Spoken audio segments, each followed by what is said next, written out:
Picture this. It's November 8th, 1942 before dawn, and the largest amphibious invasion in history is about to hit the beaches of North Africa. Over 100,000 American and British troops are packed into landing craft, heading toward 3 targets, spread across 1,000 miles: Casablanca, Oran, Algiers. The ships have crossed the Atlantic in complete radio silence. Some came directly from the United States, others from Britain. Nobody knows if the French forces defending these ports will shoot or surrender. Nobody knows if Spain will join the Axis and cut off the entire invasion force. And nobody knows what will happen if this operation fails. But here's what makes this invasion different from every other amphibious landing you've heard about. Operation Torch wasn't really about North Africa. It was about keeping America in the war. Let me explain. The United States had been in World War II for almost exactly 1 year when Torch launched. 1 year. And in that time, America's focus had been overwhelmingly on the Pacific Pearl Harbor Midway Guadalcanal. The American public wanted revenge on Japan. American military leaders, particularly George Marshall, wanted to build up forces in Britain and smash into France maybe in 1943. What they absolutely did not want was to get bogged down in peripheral campaigns in North Africa that would drain resources and delay the decisive blow against Germany. The British, on the other hand, were terrified of this American thinking. Churchill and his generals had been fighting Germany alone since 1940. They had been kicked out of France at Dunkirk. They had barely survived the Battle of Britain. They were clinging to Egypt by their fingernails. And they were absolutely convinced that a cross-channel invasion in 1942 or even 1943 would be a catastrophic bloodbath. They had seen what happened when you attacked prepared German defences. They remembered the trenches of World War I. They knew the Germans would slaughter any invasion force that hit the beaches of France before it was ready. But telling the Americans, no, we can't invade France, was politically impossible. Stalin was screaming for a second front. The Russian people were dying by the millions fighting the Wehrmacht in the east. Every day the Western Allies delayed opening that second front meant more Soviet casualties. More importantly, it meant more ammunition for Stalin to claim the British, and Americans were deliberately letting Russia bleed while they sat safely on the sidelines. The alliance was fragile. Soviet-Western tensions were building, and if the Americans decided the British were being cowardly, if they decided to prioritize the Pacific over Europe, the whole Grand Alliance could fall apart. So Churchill needed a compromise. Something that would get American troops fighting Germans in 1942. Something that looked like offensive action but wouldn't be a suicide mission. Something that could succeed and build confidence for future operations. And something that would keep the Americans committed to the Europe First strategy before they got so invested in the Pacific that they couldn't pull back. North Africa was the answer, but selling it to the Americans was brutal. The debates started at the Arcadia Conference in Washington in December 1941, right after Pearl Harbor, and continued through the spring and summer of 1942. The Americans called it a transatlantic essay contest, bitter memos flying back and forth across the Atlantic. Roosevelt wanted to hit the Germans somewhere, anywhere, in 1942. Marshall thought North Africa was a wasteful distraction. Churchill insisted it was the only realistic option. The British won, but barely. On July 25, 1942, Roosevelt overruled Marshall and ordered planning to begin for North Africa. The target date was set for November 8th, just 3.5 months away.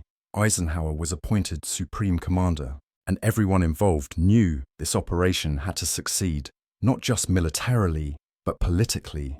Because if it failed, the consequences would ripple far beyond the beaches of North Africa. Think about what failure would mean. American troops in their first major ground engagement against Axis forces in the European theatre defeated. Thousands of casualties. Ships sunk. Landing craft destroyed. The British strategy discredited. The voices saying, "We told you Churchill was leading us into another disaster," would become deafening. Marshall would point to the failure and say, "This is why we should never have gone to North Africa. We wasted resources. We lost men. We set back the timetable for invading France. We should pivot to the Pacific where we're actually winning battles." And he would be right.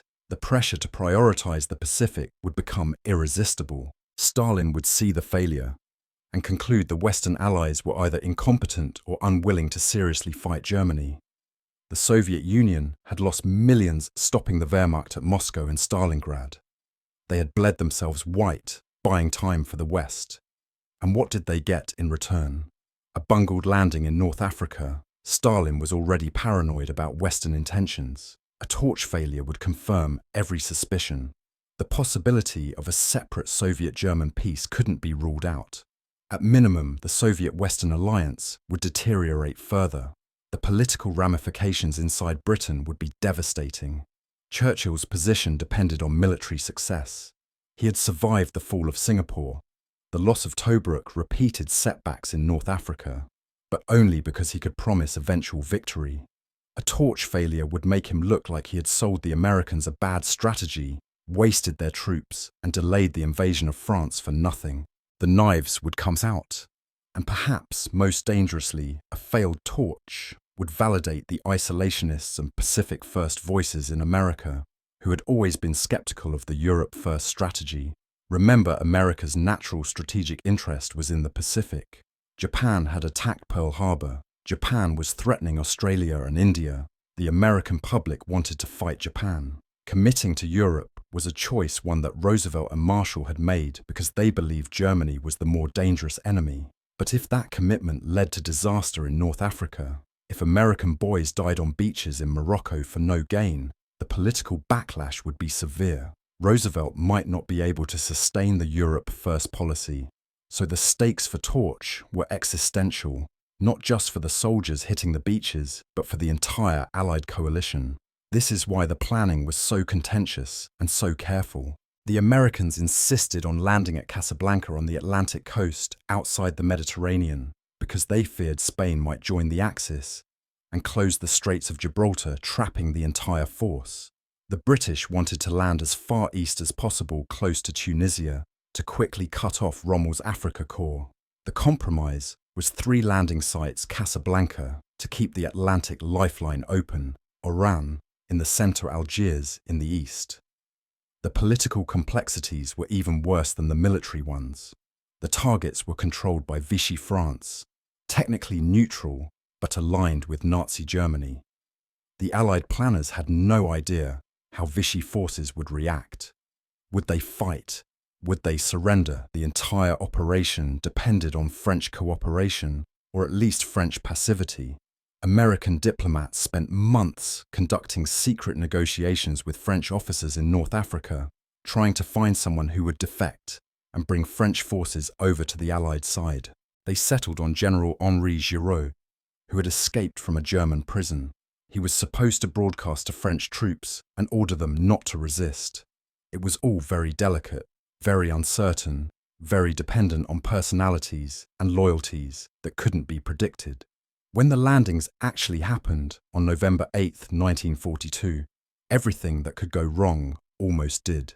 At Casablanca, the Vichy French fought back hard. American troops waded ashore under fire. Naval battles erupted in the harbour. It took 3 days of fighting to secure the city. At Oran, the situation was similar: fierce resistance, heavy casualties, confused street fighting. At Algiers, the French resistance managed to stage a coup that briefly neutralized Vichy commanders, allowing the Allies to seize the city with relatively light casualties. But even there, fighting flared up again when local Vichy loyalists realized what was happening. For 3 days, the outcome hung in the balance. American troops were ashore, but pinned down. French forces were fighting back harder than anyone expected. German submarines were prowling the invasion fleet. If the French had counterattacked with their full strength, if the Germans had rushed reinforcements to North Africa faster, if the naval support had been disrupted, the landings could have been thrown back into the sea. This was the nightmare scenario. This was what would break the alliance. What saved the operation was the last-minute appearance of Admiral François Darlan, the Vichy commander-in-chief of all French forces, who happened to be in Algiers visiting his sick son. Eisenhower's Deputy General Mark Clark negotiated frantically with Darlan. The deal they cut was morally questionable. Darlan was a Nazi collaborator. and putting him in charge of French North Africa offended everyone who had been fighting against Vichy. But it worked. On November 11th, Darlan ordered French forces in Morocco and Algeria to stop fighting. The crisis was over. The Allies had their foothold. The immediate aftermath was ugly. Hitler, furious at the French betrayal, ordered the occupation of Vichy France itself. German troops rolled into the previously unoccupied southern France and seized control. He also ordered massive reinforcements sent to Tunisia, where Axis forces dug in and prepared to resist.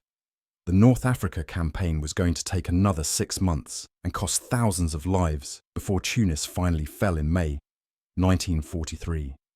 Torch hadn't knocked the Germans out of North Africa instantly the way some optimists had hoped. But politically, Torch succeeded. That's what matters. American troops were fighting Germans in Europe. The Mediterranean was opening up for Allied shipping. More importantly, the operation hadn't failed. The doubters were silenced. The Europe First strategy held. Marshall couldn't argue for pivoting to the Pacific because Torch had worked well enough to justify the British approach. Stalin couldn't claim the West was sitting idle because American and British forces were now advancing across North Africa. Churchill's strategy was vindicated. The alliance held together. And just as importantly, Torch bought time. Time to build up forces in Britain. Time to train American troops in real combat before throwing them into France. Time to develop the landing craft and amphibious doctrine that would be needed for D-Day. Time to figure out how British and American staffs could work together on massive combined operations. Eisenhower got his training as Supreme Commander. American soldiers got their baptism of fire. The Allies learned what worked and what didn't work in amphibious operations. All of this would prove invaluable in Sicily, Italy, and Normandy. In July 1943, less than a year after Torch Allied forces invaded Sicily, they used lessons learned in North Africa. They used troops hardened by North African fighting. They used Eisenhower's headquarters team that had been forged in the fires of Torch planning. And the Sicily invasion succeeded. That led to the invasion of Italy. That led eventually to D-Day. The chain of operations that destroyed Nazi Germany started on those beaches in Morocco and Algeria on November 8, 1942. But none of it was inevitable.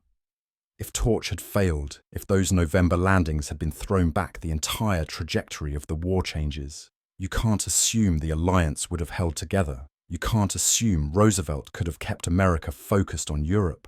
You can't assume the British strategy would have survived the political fallout. The most likely outcome is a prolonged stalemate. America focuses more on the Pacific. The British struggle alone in the Mediterranean. Stalin makes increasingly bitter accusations of Western betrayal, and the invasion of France gets delayed until 1945 or later. Maybe the Allies still win eventually, but at vastly greater cost. That's why Operation Torch matters more than most people realize. It wasn't the biggest battle. It wasn't the decisive turning point. Stalingrad and Midway were happening at the same time and were strategically more important. But Torch was the operation that kept the alliance together at a critical moment. It was Britain's gamble that America wouldn't abandon Europe. It was Roosevelt's gamble that he could hold the Europe First coalition together despite Pacific pressure. It was Churchill's gamble that he could find a campaign Americans could win without catastrophic losses. And it worked. Barely. The French could have fought harder. The Germans could have reinforced faster. The logistics could have broken down. Any of a dozen things could have gone wrong and turned Torch into a disaster that shattered the alliance. But they didn't. The gamble paid off. And because it did, the path to Berlin stayed open, the alliance held, and the war in Europe eventually ended in Allied victory. That's the real story of Operation Torch. Not just another amphibious landing, not just another battle in North Africa, but the operation that saved the alliance when it was most fragile, the operation that had to succeed, because failure wasn't just military defeat. It was the potential collapse of everything the Allies were trying to build together.